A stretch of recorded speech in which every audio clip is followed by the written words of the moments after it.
Yeah, so today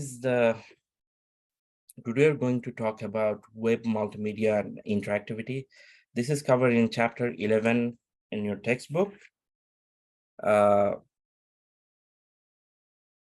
so basically what we are going to discuss today is about how you can make your web pages more interesting and informative by adding uh, multimedia and interactive contents.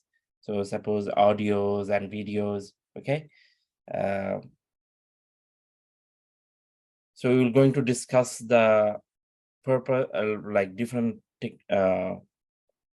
media containers and codecs, how to configure hyperlinks to multimedia files like audio and video files, how to configure audio and video files, and also how to make interactive pages using CSS. And also we will be introduced to a few HTML5 objects that helps in making pages interactive. Okay. So let's start. So first, let's talk about the containers and codecs. So this is important when you are trying to understand the audio and video files and their algorithms, because you will be using these audio and video files to your page. So the container is designated by the file extension. Uh, okay, so can I just put it here? Okay. So the container is designated by the file extension. So suppose this is the file extension. Suppose these are the audio file types that you can use on your web page, right? MP3, OGG, M4A, WAV. Uh, so this actually designates the container, what we say. And the codec is the algorithm used to compress the media. So it's not that every container has a different codec. So when this multimedia file, suppose MP3 file is being created, there is some compression algorithm being used, right? So that one is defined by the codec. So the codec is the algorithm that is used to compress the media. So it's not necessary that every file extension has a different codec. So this is the container, right?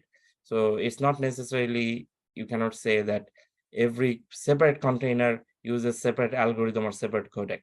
It might be the case that the same algorithm is used for two containers, like two file types. Suppose the same algorithm might be getting used in creating both MP3 and WAV. Okay. So very shortly, container is the file extension, which contains so this is the container designators, and the codec is the algorithm used to compress the uh, media, right? So when you are actually adding audio and video to your HTML to your file, you have to make sure that your browser supports that specific uh, container or codec, okay? Because not all browsers support all kind of compression algorithms. Okay, so so we just learned a very like basic concept about different file types and their compression algorithm behind them. So let's start on how to add or configure audios and videos on your page. So the first way to do that is the simplest way is using the hyperlink. So this is the most basic method to provide an audio and video files on your page. So what you can simply do is you have a audio or video file, right? So for example, this is an audio file that you have. So you just add an anchor element, and in the hyperlink reference, you put the file with the extension. So what happens now is once someone clicks on this, the default player will launch in the browser, or if launch in the browser and start playing it.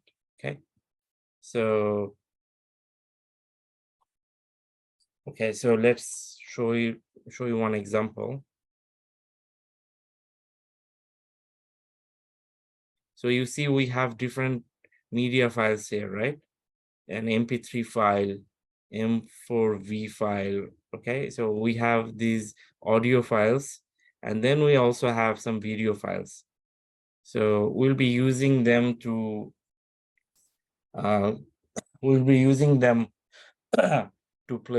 to be played on our page. So if I go to this,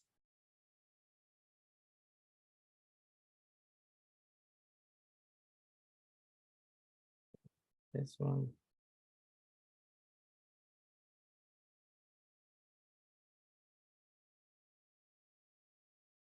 yeah. So this one, if you go here, you see here we have an MP3 file, and then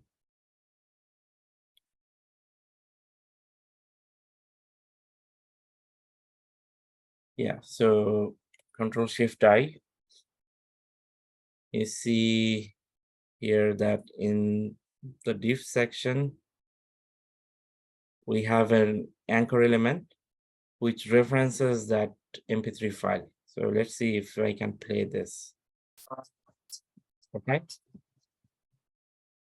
So there is a default media player, and obviously this browser is supporting both the MP3 format and so it supports the codec, so algorithm behind this. So that's why it's being able to play this file. Okay. So okay. So you saw, like, we showed you how we can actually embed a multimedia or audio file to a page using the anchor element. So that's the most basic way to do this. And next, HTML5 have a separate element, which is called the audio element. So you can actually embed an audio file using the audio element. So if I look at the audio element, so let's look at another example. So this was the audio.html from your examples. The first one I showed you from 11.1 podcast.html, that was where I showed you how to embed a file using an anchor element. Now for the same thing, we can do it using the built-in HTML element. So here you see it, we have a paragraph, and then after we have an audio element. Do you see this? So we have an audio element.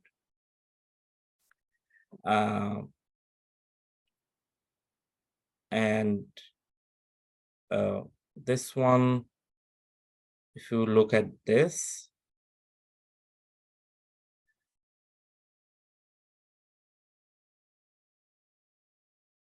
so here you see a few things. So inside the audio element, we have this source element. Okay, so you can add actually multiple sources. So what does the source element do is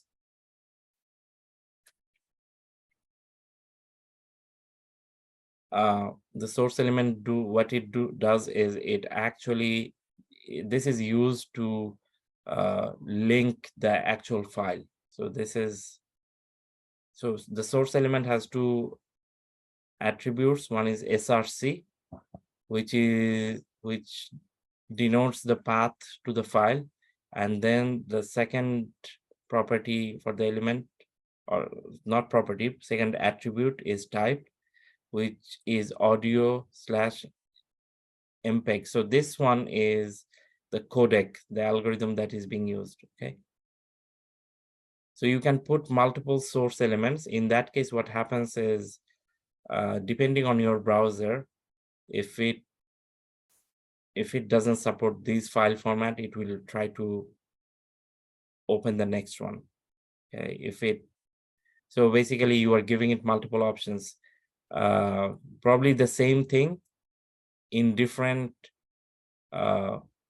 using different containers and codecs. But just to make sure that this, whatever multimedia element you want to play, is you want to make sure that it gets played. So you are giving it multiple options so that even if the browser doesn't support one, it can play the other one.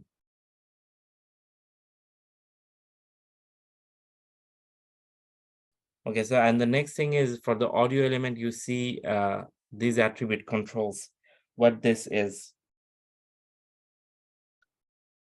So the control, this is an optional attribute, but this one indicates whether the control should be displayed. So you see here, like in the first example here, right? When I was clicking on this, it was getting played. But here, since I have the control attribute used and with values controls, what happens is now you can see all these control buttons, right? So you can actually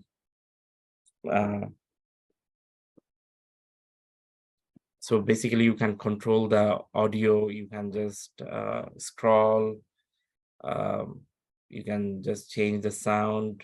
Okay, so let's try to play this. Okay, so let's go back to our slide. We got introduced to the audio element. So this is the same thing that I showed you. Next, let's talk about the HTML5 video element. So I will show you one example. So this same example I'm going to show you.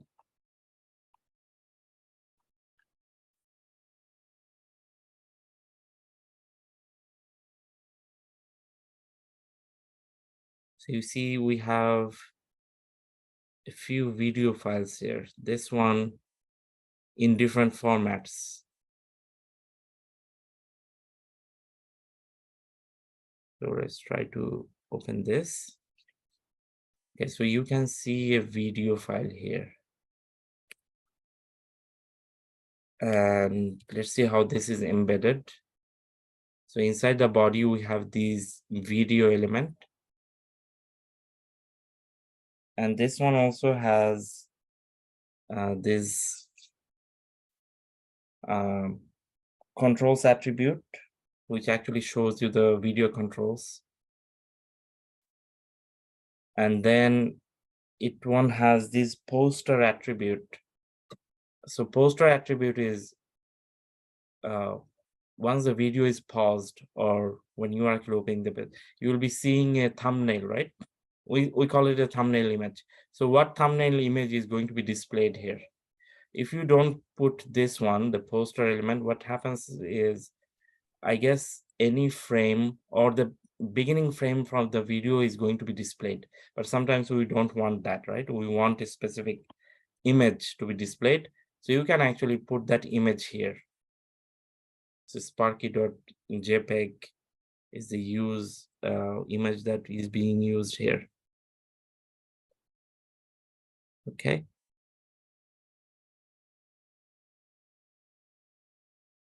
Okay, so next is width and height. So this is the width of the frame and the height. So this is 160 and 150. So you can limit how much display area this video file is going to take. And next, inside the video element, so this is a closing video tag. Inside that, you can put the source element. This is same as the audio element, and where here also it's always recommended to put multiple multiple types or formats of videos, just to make sure that your browser is able to play at least one of them.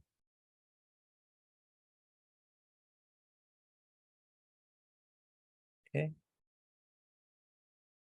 And also, depending on the browser, these controls may look a little bit different, but they will have the same functionality.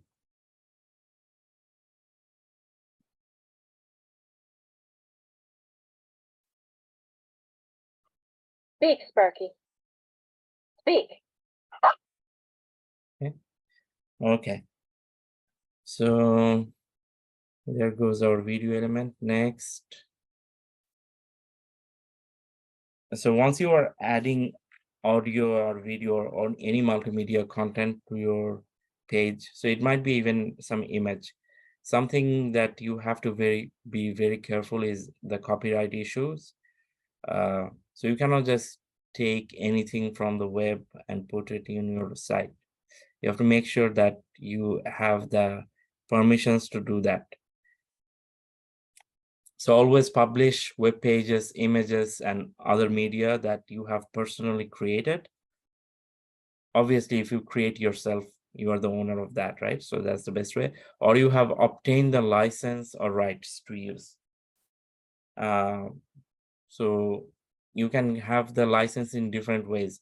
First is you can, if you get a permission directly from the creator of the content, right? Instead of just simply grabbing it. So one way is getting the permission. So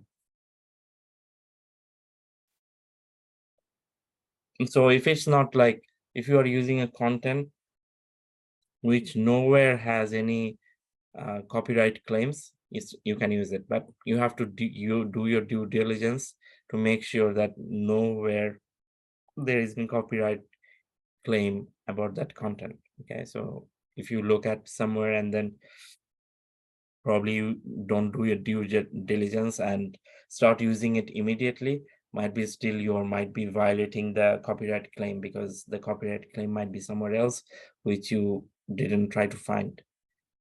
Next is a fair use clause. So uh, so students and educators can use portions of another's works uh, without violating the copyright law. This is called fair use. So what fair use is? Fair use is the use of a copyrighted work for the purpose of criticism, reporting, teaching, scholarship, and research. Okay. So there are some criteria. Obviously, the content must be educational. If I use some content for educational purpose rather than commercial, uh, and the nature of the work that I copied is factual instead of a creative one. Suppose I want to give you some information about a country, right? Or any company. So it's a factual information. It's not a creative information. But if I want to show you an image, that's a actually creative thing, right? So if it's a factual thing, it falls under the fair use policy. And also the amount of the, if the amount of the information that I copied from somewhere else is a portion of the whole work, not copying everything. Instead, suppose someone has written an essay, if I just take a paragraph and show you for just educational content, that also might be in fair, falling under the fair use clause. Okay, and the final way to get around the copyright is uh, creating some kind of license, which is called the Creative Commons license. So this is a new approach to copyright. So let me describe how this works. Some individuals may want to retain the ownership of their work. So suppose I have created a content, uh, and I want to just make sure that people acknowledge my ownership. So I create a copyright with using the Creative Commons license. So basically that ensures that I am giving people permission to use this, but I am the owner of this content. Okay. So I get the credit as the owner, but I'm also kind of opening it for people to use. Okay, so those kind of licenses called the Creative Commons license. You'll see, even if you're looking for images, I guess you can Google with Creative Commons images. In that case, you'll see those images, and those images means that you can use any of those images or video files or audio files, but there is someone who actually owns those. Okay, so next, multimedia and accessibility. So once you're adding multimedia to your page, you always have to make sure that that is accessible. So when we are actually talking about images, you remember that we said you have to make sure that the image is always accessible, in the sense that even if someone fails to load the image, there should be some text description which describes the purpose of the image. Similarly, for the audio or the video, always you should have, for the audio you should have transcript, for the video you should have captions, and also you should have like provide some text, so that if someone is not being able to play or he cannot see, still uh, there is enough there for him to understand. Suppose someone cannot has visual impairity, he cannot see a video, but still if you provide the captions, the assistive technology, suppose he is using some kind of software to read the web page, that software will be able to read that caption and then transcribe it for him. Okay, so I think in the example that I showed you, if you remember the example here,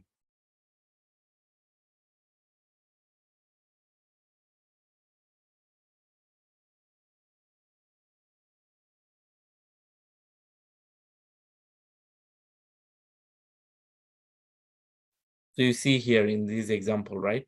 So there was the link and then there was the transcript link. So this is a transcript for the podcast. Okay, so it's always good to provide some kind of transcript, text transcript.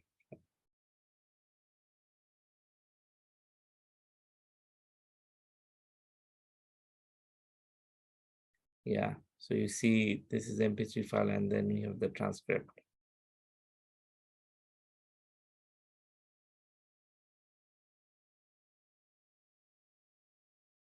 Okay, so next.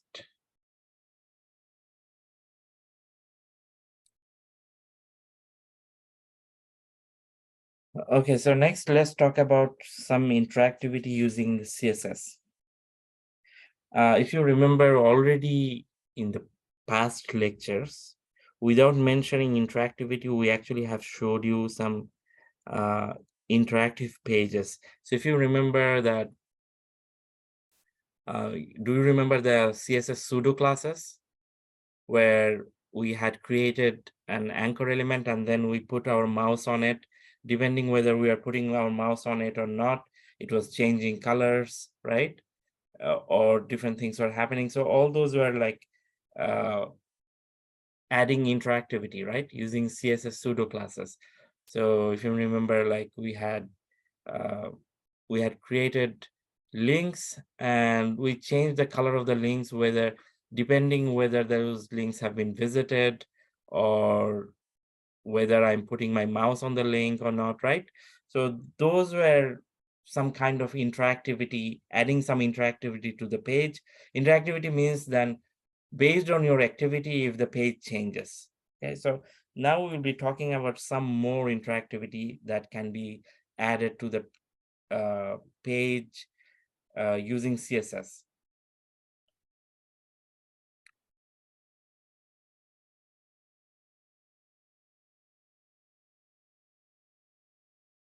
Okay, so let me show you one example.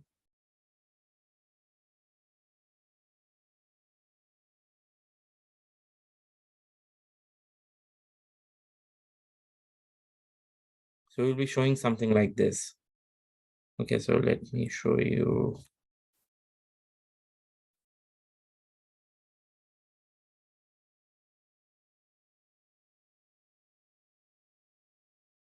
Okay, So let me show this. Okay, so here you see we have a page, right? And this is the nav area. Now we have different links, home, coffee. Okay, so once I put my mouse on this cuisine, you see a drop down is appearing, right? Breakfast, lunch, dinner.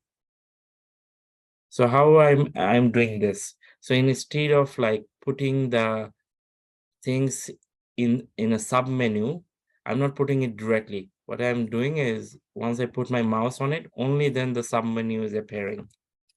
So the way we are doing this is, let's go and see how it looks. Okay, so okay, so if I, another thing you can see is if I change my viewport size, the nav area goes from the top to the left, okay? So let's see how we are doing all of these. So in the nav area, you see we have these list items. How many list items we have? We have these 4 list items.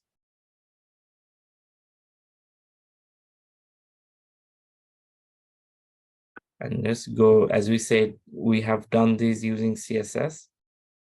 So let's see how we are doing this. So we have an external CSS file, bistro.css. Let's go inside bistro.css to see.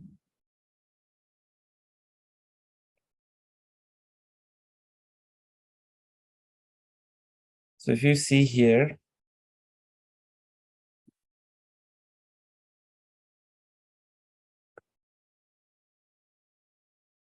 oh, let's go again to the page.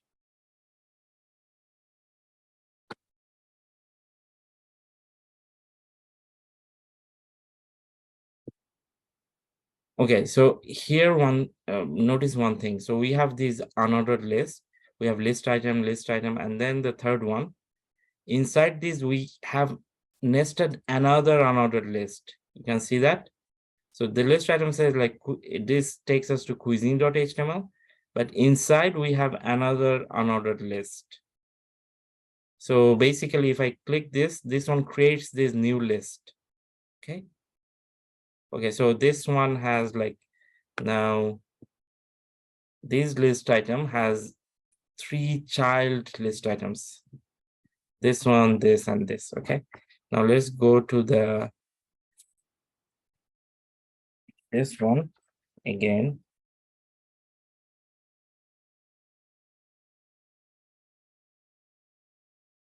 So if you take a look at the rules,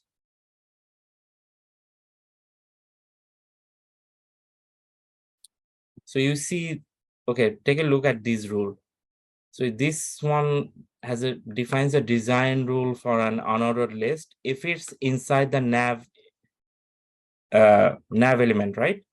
This one defines a list item, defines the design for the list item if it's in the nav item. Now take a look at these two. These two are very interesting. Okay, so for this one, the first one, so this one says this is the design rule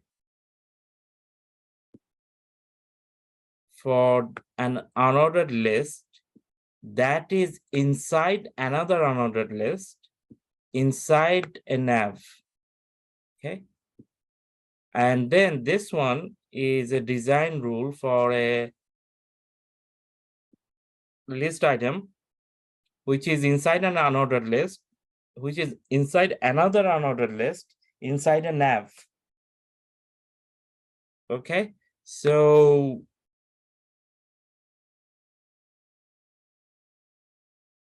using those, I'm actually creating different rules. Like I'm creating different rules.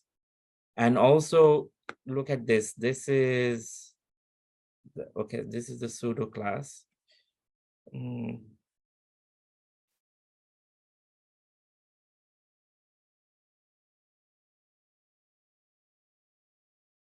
And also this one. Okay, so the first one, this is, so this rule is going to be applied where? This rule is going to be applied for this, right? For this, because these unordered list, which has like breakfast, lunch, and dinner, this unordered list is already inside another unordered list inside a nav, right? So this is the child of another unordered list, and this unordered list is a child of nav. So that design rule will apply only on these three elements or these unordered list. And then let's talk about this list item. How this list item is different than this one. Now this list item, its parent is an unordered list. This parent is, this one has another parent, another unordered list, and this one has a parent nav. So basically, this list item will follow the design from here, right? Okay. And the final thing is, let's look at this rule. So this rule says, so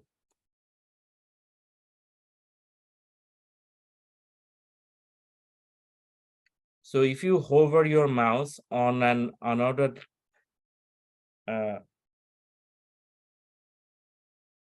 so this is configuring the submenu or unordered list to display when the hover is triggered. So if you put your mouse on the list item,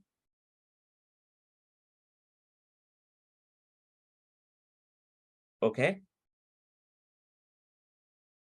So if you put your mouse on a list item that is inside the nav, if that one has an unordered list, then it displays it. So here is, let's go to our page. So you see, this is one list item. This is another list item. I'm hovering my mouse on it, but they don't have any unordered list in them. So they are not displaying. But this one, this list item,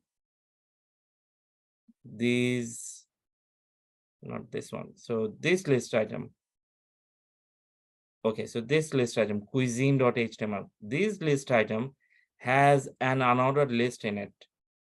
So what happens is once I hover my mouse on it, since this one has an unordered list in it, what it does is it triggers this rule, right? Because this one has an unordered list, this list item has an unordered list in it. So then the display happens. So using this, I showed you the example, using this, you can actually, using this technique with CSS, we are now displaying a drop-down list, right? So the final rule is like if there is a list item in the nav area, which is true, and if you hover your mouse on it, it will show your unordered list. Okay, so I put my mouse on it and it is going to display my unordered list. I showed you the CSS technique, right? But if I put my mouse on it, it doesn't display anything. The reason is, well, the same rule applies, but there is no unordered list in this list item, so nothing is displayed. Okay, so I hope you understood this technique. So basically, this is not the only technique to add interactivity to your page using CSS. This is just one of the techniques, but this is an example technique that using CSS, how you can add interactivity, make your page interactive. Let's talk about some other elements, some other CSS properties, actually, not element, not HTML elements, some other CSS properties that also help adding multimedia interactivity to the page. So first property that we are going to talk is the transform property. So it allows you to rotate, scale, skew, or move an element. So let me show you one example.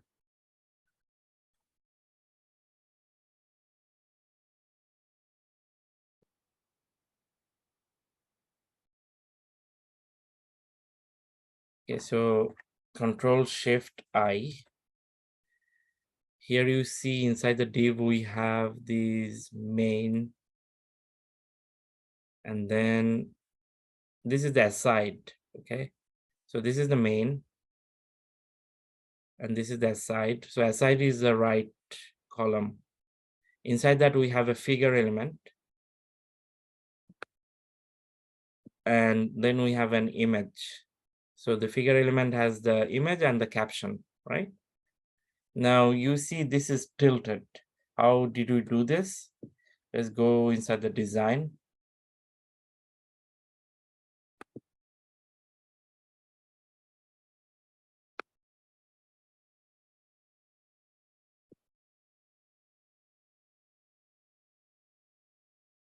Okay, so if you go to the design, you see this is a rule that we did for the figure element.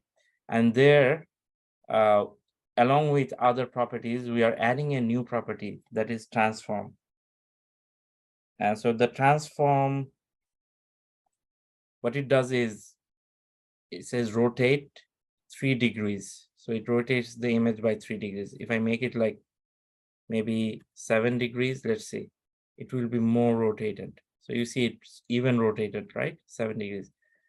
So we can actually use this transform property, and then use, this is called the transform function. What function? So the value for the transform property takes some function with some, you mentioned that what that function is going to do is going to rotate, or we could do other things. We could scale. So let's see if I can use scale by say 2.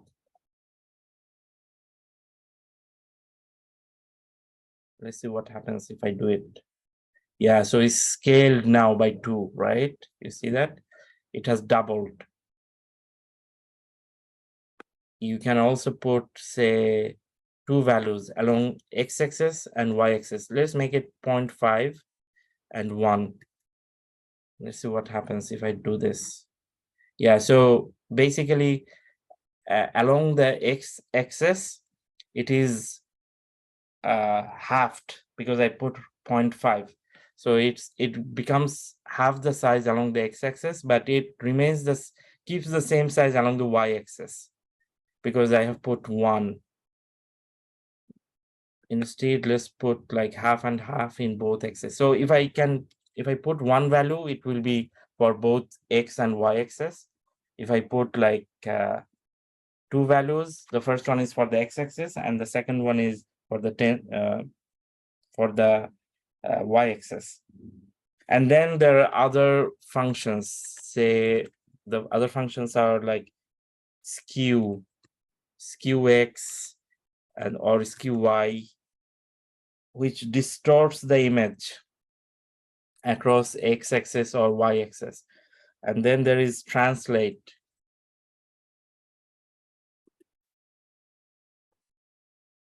What translate does is it repositions the image along the x-axis or y-axis. So let's say 10. Let's see what happens.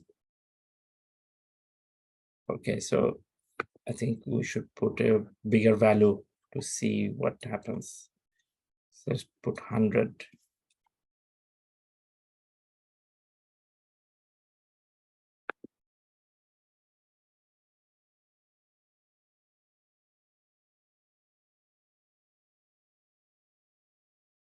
So basically what translate does is it repositions the image. So we have showed you multiple functions, rotate, scale, right?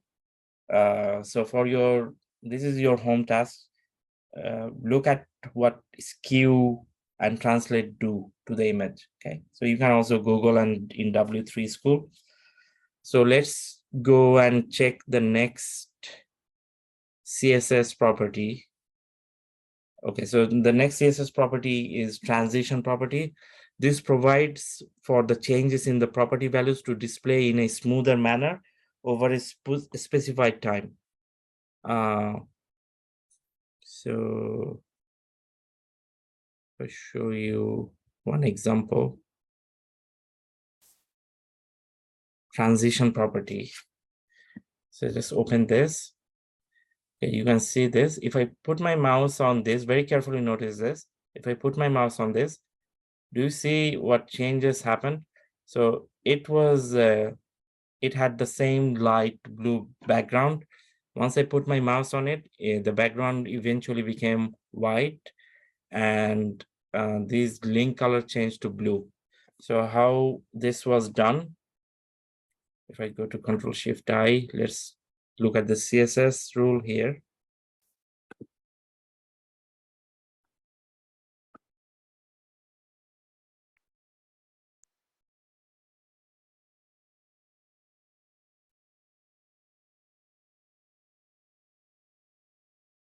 So let's look at these. So the thing happened to the anchor element, right? And if the anchor element is inside and in a nav element, what we're doing is using this transition property.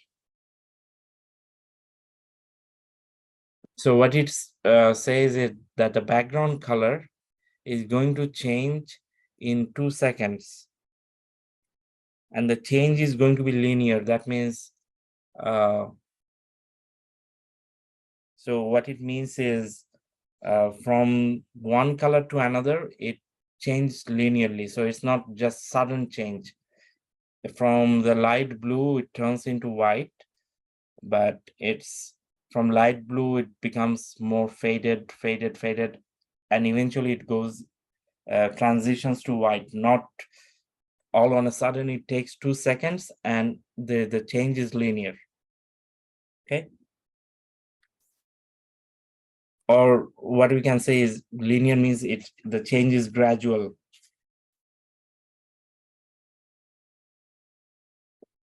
So another thing, very carefully notice this.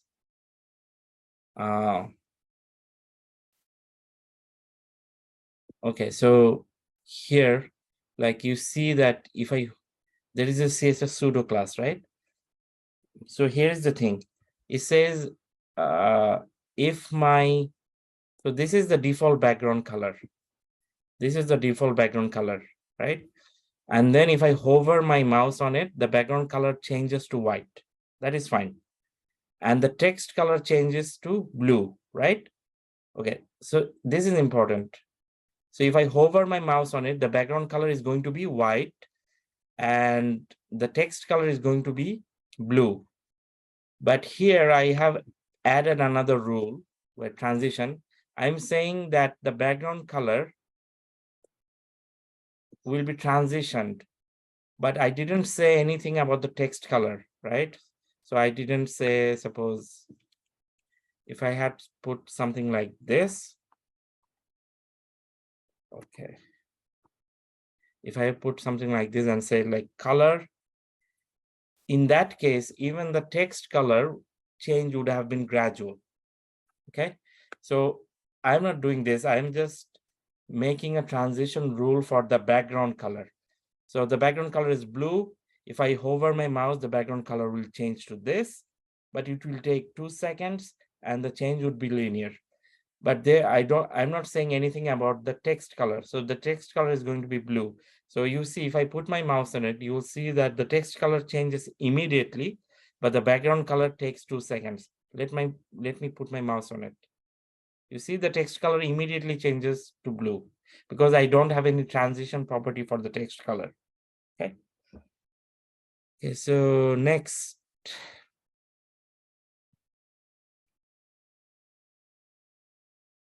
Okay, so using CSS, we can create image galleries.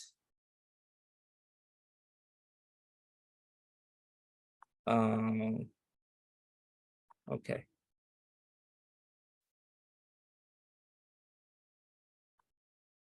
So basically, using CSS technique,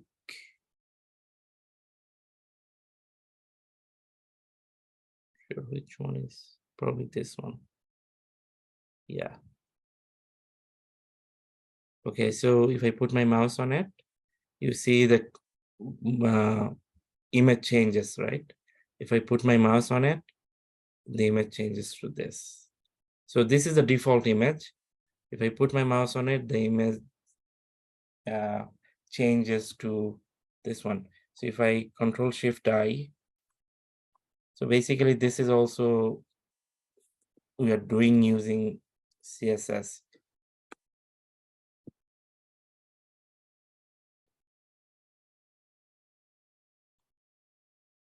So you see different rules. We using the transition rule. We are changing the opacity, right? We already have taught you the opacity. So basically, opacity means that you change the transparency. So you see that.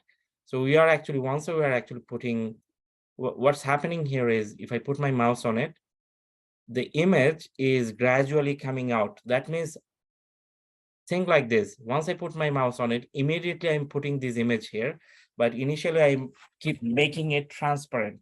So that's why you can see both the images. And then after a couple of seconds, I change the transparency to 0. So what happens is now only this image is being visible, right?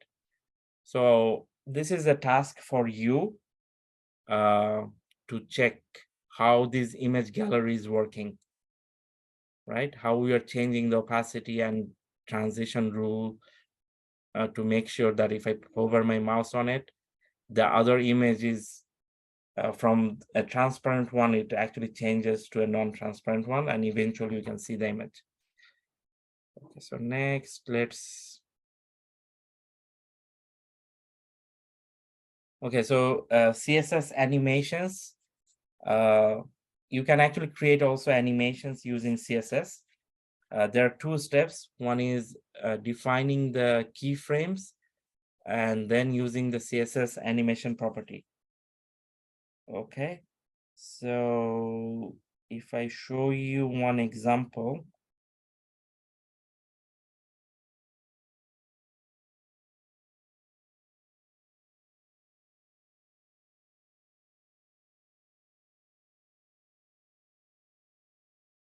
say, let's look at this one. So you see, this is getting animated, right? How this is happening. Okay, so let's go again.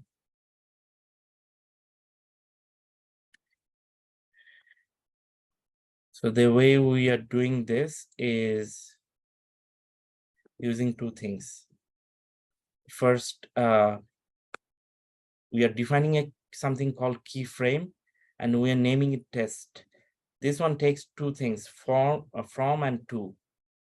Okay, so as you can see, from says the from uses the transform property. It says the scale is 0.5, and so from a scale of 0.5, it transforms to a scale of 2, and from a background of blue, it transforms to a background of red. Okay, so this is the keyframe. Basically, you are defining the frame, the initial frame and the last frame. You're defining this. Now you have to add some animation so that from the initial frame, it gradually changes to the last frame. Okay, so how do you do that? You can do that using this animation property. So in the animation property, you put the value of the keyframe name and you put time, 5 seconds. So what it says is this rule will create an animation using this. So and it will take 5 seconds for the animation to happen. So what it's going to do is it will take something, it will make it 0.5, half the size, will make the background color blue, and from there it will make it twice the size and change the background color to red, and the whole thing will take 5 seconds, right? So using this animation property, so first you define a keyframe, give it a name, and then you use the animation property, use that keyframe name and also the time. And then you put that rule, design rule on this. You see, I put that rule on this div class, right? So this one now takes my, so we go here. Okay, so can you see this thing? So if I put my mouse on the div, so this is the actual size of the div, okay? Now I have put this animation rule. So what animation rule does is initially it will make this thing half the size, and then it will, in 5 seconds, it will make it twice. So let's load this page to see one more time. Initially, you see it made it half the size, and then it made it twice the size. And in the meantime, it change the background color. Okay, so this is another thing, just double check it. This is another task for you to see the exact thing. So here in the keyframe thing, this is an important thing. Go to your textbook. In the keyframe thing, we have defined only 2 frames, the beginning frame and the last frame. But you can define more frames to make the animation more smooth, or add more diversity to it. So you can say like 50%, 25%. So basically, instead of 2 frames, you can add multiple frames. For example, I'm not sure if there is an example for that. Okay, for this one, let's see. Okay, so this one, okay, so if you look at this one is initially blue, then purple, then red. Okay, let's see if we have multiple frames here.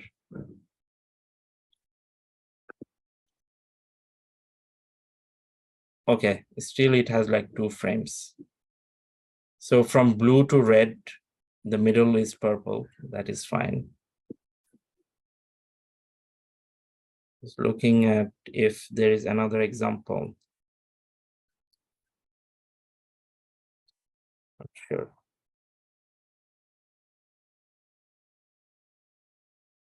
Okay, so let's keep it short. So I showed you a technique using, okay, so next is not a CSS thing, it's an HTML technique to use interactivity to the page. So this is so you can see, okay, if I click on this, you see some, so initially this description is not visible. If I click, only then the description gets visible. How do we do this? We do this using an HTML element, which is known as the details.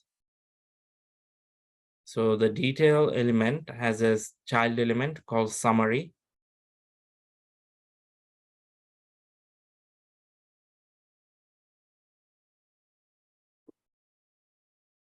And inside the summary, after the summary, you have this paragraph. So basically, okay, so next one. Okay, so let's go and check. Okay, so first you see the details element. So the purpose of the detail element is to configure the browser to render an interactive widget which contains one summary element and detailed information. Okay, so the purpose of the detail element is telling the browser that, okay, so this one, inside me, I have a summary and some details. Just for now, just show the summary. Okay, but if someone clicks on the summary, then show him the details. This is what the detail element says, right? Detail element says, I have a summary, just tells the browser that just show the summary. But once someone clicks on the summary, show everything else. So if I click on this, only then everything else is being shown. So this is an interactive element using what? HTML, right? details, and summary element. So detail element, which has two parts. One is summary and then some other things. So only the summary is going to be visible because it's inside the detail element. And once I click on the summary element, then the other things are going to be visible. Okay, so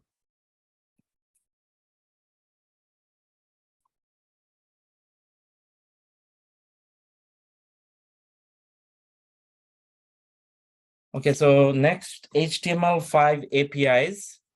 As you know, many of you already may know what API is. So API is a protocol that allows software component to communicate. So you can actually call any API. So when you're actually using the Google Maps, we are calling the Google Maps API, right?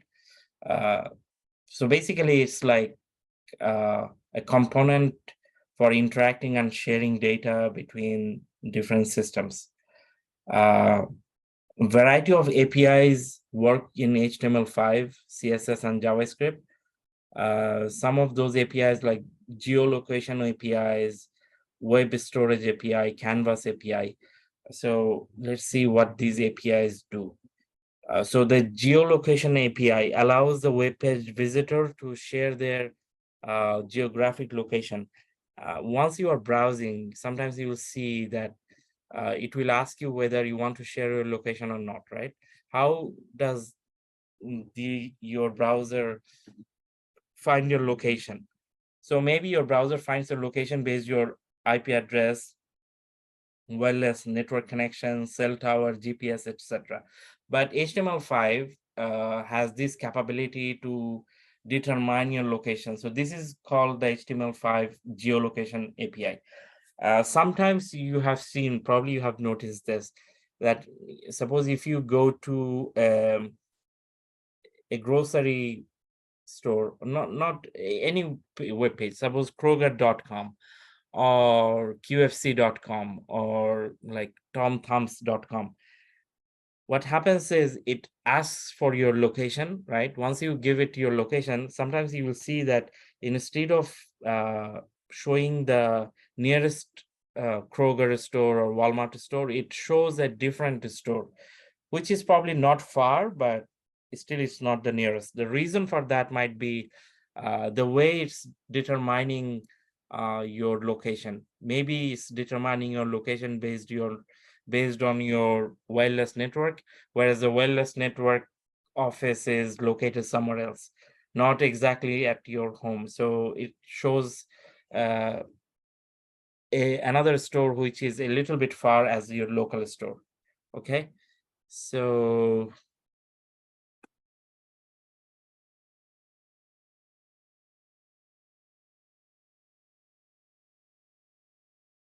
so this is HTML5 geolocation, and then HTML5 web storage API. This API is used to store some information. So it provides two new ways to store information in the client side. So basically, this works as some kind of, you can say, variable or other things. Suppose you want to store some information in your browser.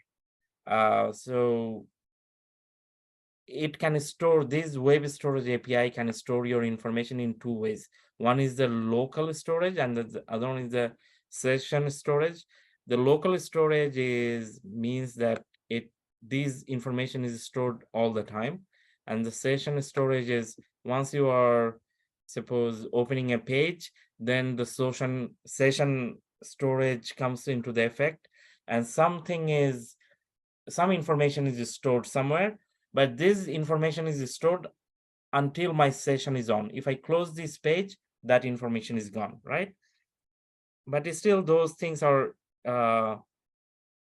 yeah, so the local store stores data without an expiration date, but the session storage expires after you close the page.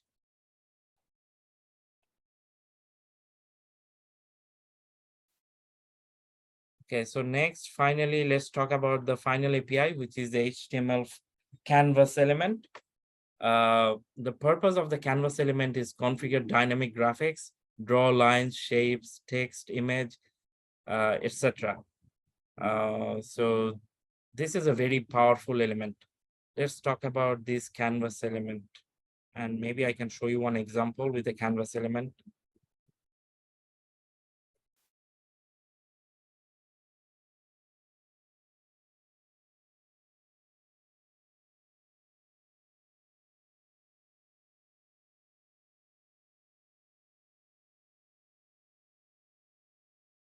Okay, so this is a canvas example.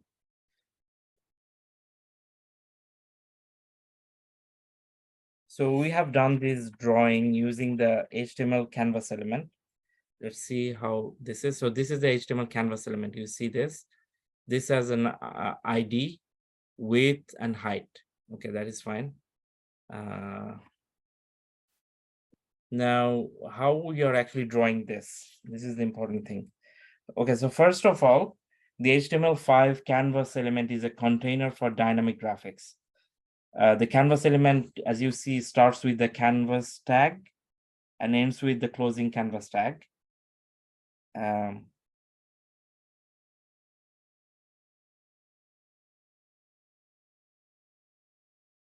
So the canvas API, as we said, this is an API, right? HTML5 API. So the canvas API, what it does is it provides for interaction with actions taken by the user, like moving on mouse. The canvas offers method like 2D drawing and other things. So for these particular example, let's see what's happening here.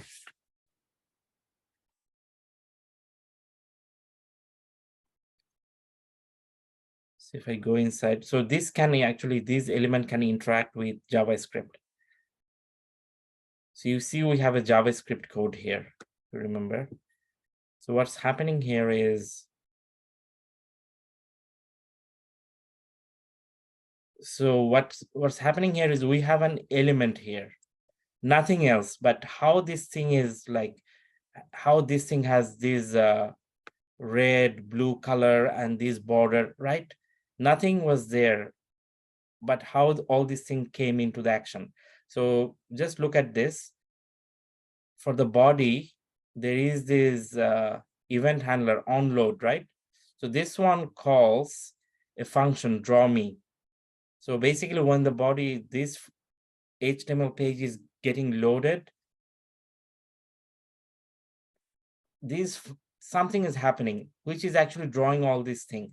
So let's see what's happening in draw me.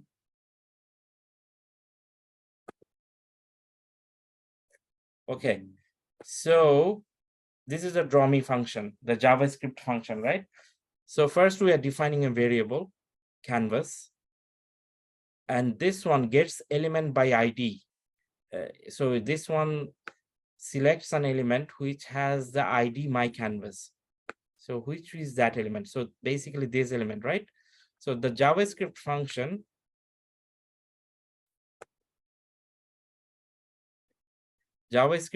first selects the canvas element here from here, right? This element. Okay. And puts it in this variable. Next, it checks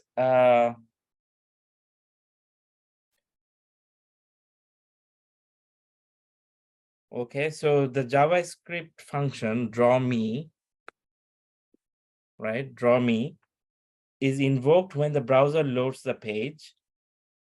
JavaScript first looks for the canvas element assigned to the my canvas ID. And then this one, canvas that dot get context. So JavaScript, this one actually checks or tests the browser support for canvas. So if this one is true, that means the browser is supporting canvas. Okay. Yes. So if the browser is supporting the canvas, not all browsers support canvas. So it says if canvas.getContext. If this is false, that means the browser is not supporting it. If it's true, then what it does, it sets the canvas context to 2D, right? It sets the, and saves it in a variable. Now this JavaScript is getting hold of this canvas context, has set it to 2D, then and putting it in this variable. Now using different what can I say? So these are like the properties. These are the properties of the canvas element. So fill style, font, fill text, okay, etc., etc. So using JavaScript, I'm actually defining all these properties. Instead of just putting them here, I could just put the fill, I could just put the font here, other things here. Instead of that, using JavaScript, first I'm taking the control of the element, which has the ID my canvas. Then I'm checking if the browser has support for the canvas. If it has the support, I am setting its context to 2D and then applying different different attributes to that canvas element. So you are changing the color, you're changing the font, you are creating a rectangle, then filling the rectangle, etc., etc. So what happens is basically using JavaScript, I'm transforming this my canvas, this element, okay? So the final thing is, I very shortly just talked about this, but I strongly suggest that you go to your textbook. Some of the discussions today were like very compact, but these things are really interesting. If you want to make your page interactive, go to your textbook or do this.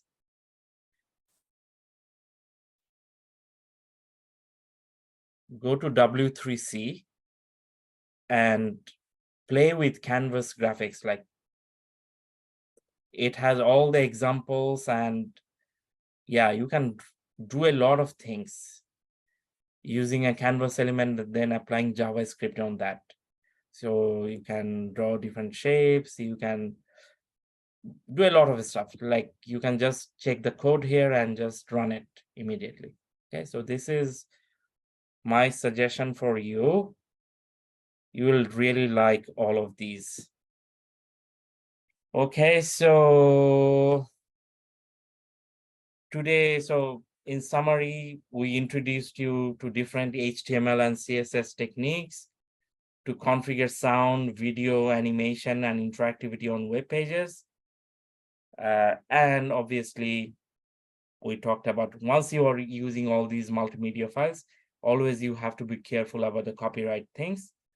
That's another thing. Okay, so that's the end of the discussion for chapter 11. Okay.